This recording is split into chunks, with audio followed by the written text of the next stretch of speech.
Hi and welcome to the first of the hyphenated names. Well, okay, sorry, this one is hyphenated, the next one will not be hyphenated. So anyway, this is going to be Joe Beth. So because the first name ends in an O, then we can come comfortably off the middle here.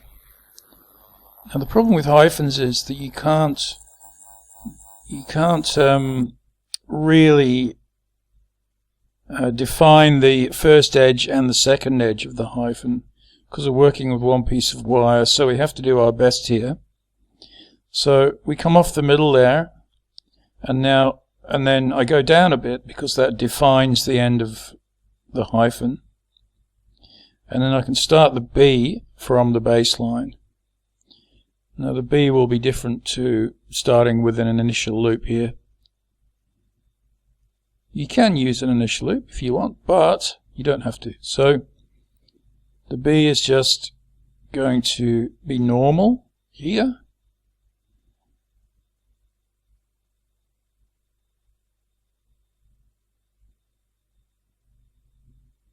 Now you could actually come off the O to the baseline, but it doesn't look very good at all. So this suits itself for coming off the middle and the hyphens. So anyway, here's the B, bottom part of the B. And then instead of making doing the normal sort of B here, I'm just going to do a backward crimp. So it takes it into that groove, and then in front and around the vertical section of the B.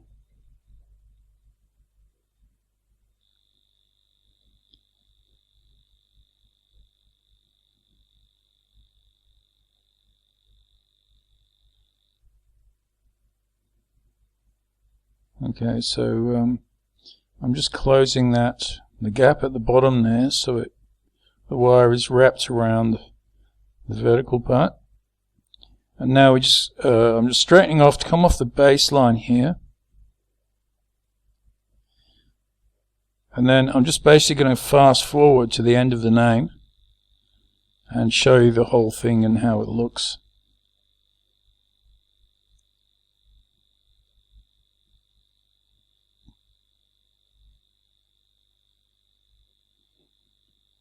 So there is the finished product, Joe Beth, as a necklace configuration with a hyphen. Hi, in this video I'm going to do Mary Jane, but it is not with a hyphen. I'm just going to go along the baseline. So I've made the Mary already, as you can see. Now to go on to a J here, what we have to do is, because the J actually doesn't start at the bottom or the top, it actually starts just above the bottom. So I'm just going to make a slight curve here, slight bend, and then we're going to start with the initial loop using the tip of the pliers here and then going around in front. And the J, because it comes around now like a spiral bend actually, we'll bring it around, keep going, and the bottom part of the top part of the J, if that makes sense, where we are now, will be level with the baseline because the bottom of the J goes underneath the baseline. So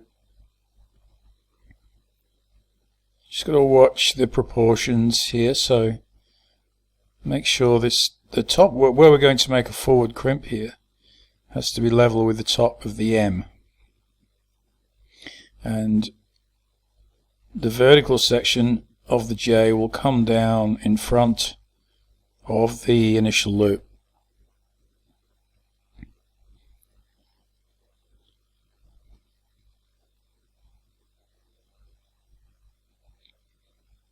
Okay, so we just crimp the wire here.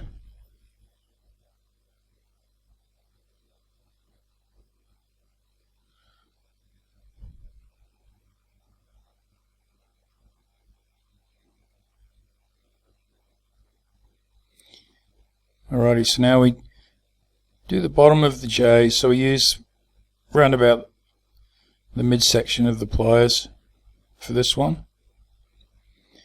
Because Mary Jane is a fairly long name, we don't want to make the letters too big here. Okay, so we go make a 3/4 loop, go around behind the vertical section. And the bottom of that J should be level with the bottom of the Y. So here I've skipped the whole thing, and here's the finished version. So here's Mary Jane, and that is without a hyphen. So you can compare it with the other version and see which you think is the best. Hi, in this video I'm going to show you how to make the percentage symbol.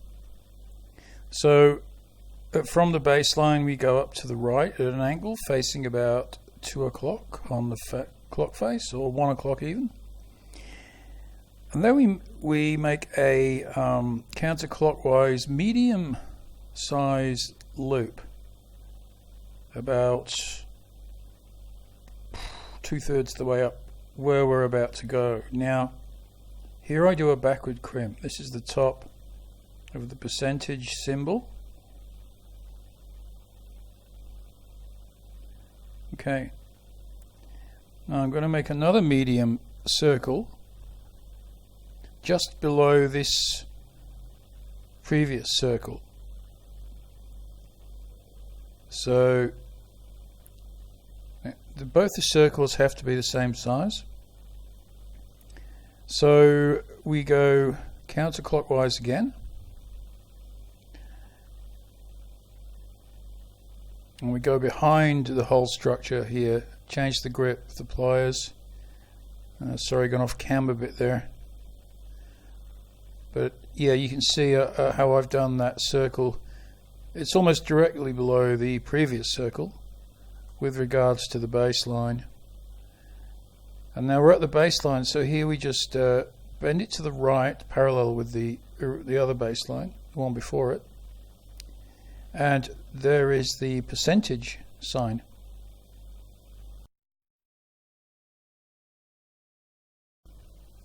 Hi, welcome to the question mark.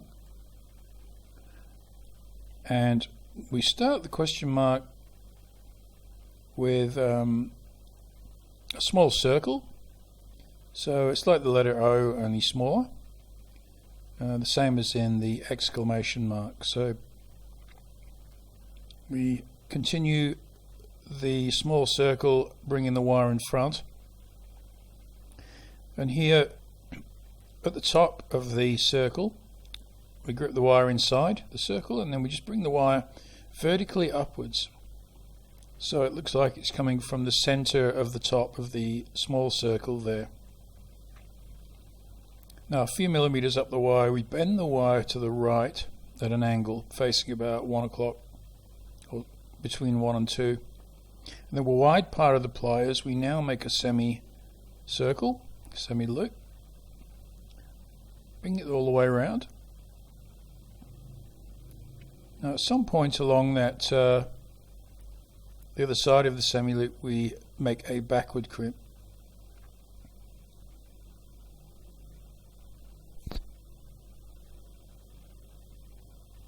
Alright, now you can see the question mark. So we grip the doubled up section. And what we're going to do here is we're just going to follow the contour of that question mark, but taking the wire behind the previous structure so that it's hidden. Okay, so we just follow it. Now down behind the vertical section.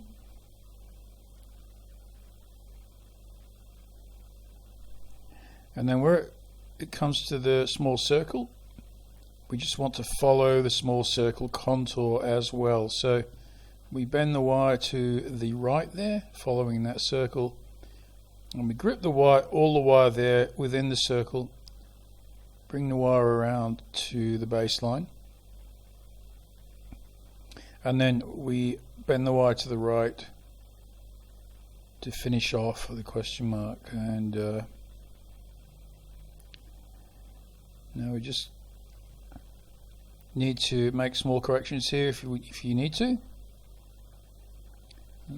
Just manipulate the Y so that it is behind the structure like so. So there's the question mark.